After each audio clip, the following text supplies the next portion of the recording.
挑戦してもらいたいねん。ルールは簡単やで。今からまろちゃんの写真が出てきます。それがゆっくり変化していくねん。全部で5箇所変わっていくから頑張って見つけてね。動画の一番最後に正解発表するから、もし分かってもコメント欄に正解の場所を書かんといてね。次に見る人のネタバレになってしまうからね。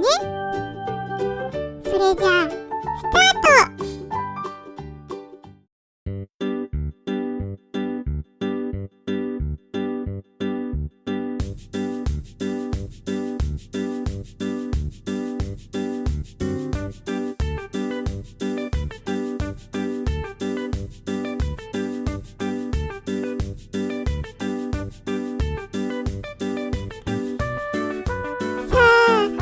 じわじわ変わってきたで。みんなわかるかな？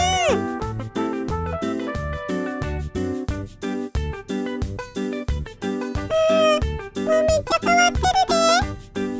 みんな頑張って。そこそこ。こっちも変わってる。みんな早く。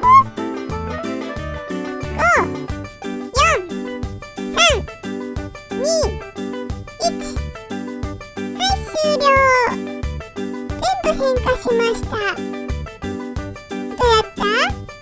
みんなわかったかな？多分1箇所は簡単やったんちゃうかな。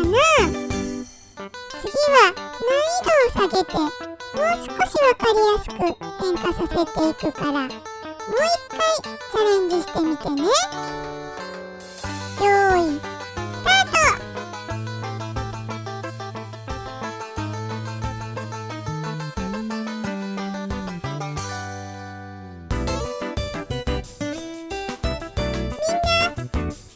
目を見開いてしっかり探してね。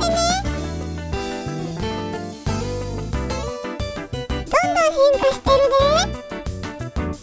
さっき答えが分かった人はニヤニヤしながら見ていることでしょう。はい、終了です。それでは正解発表。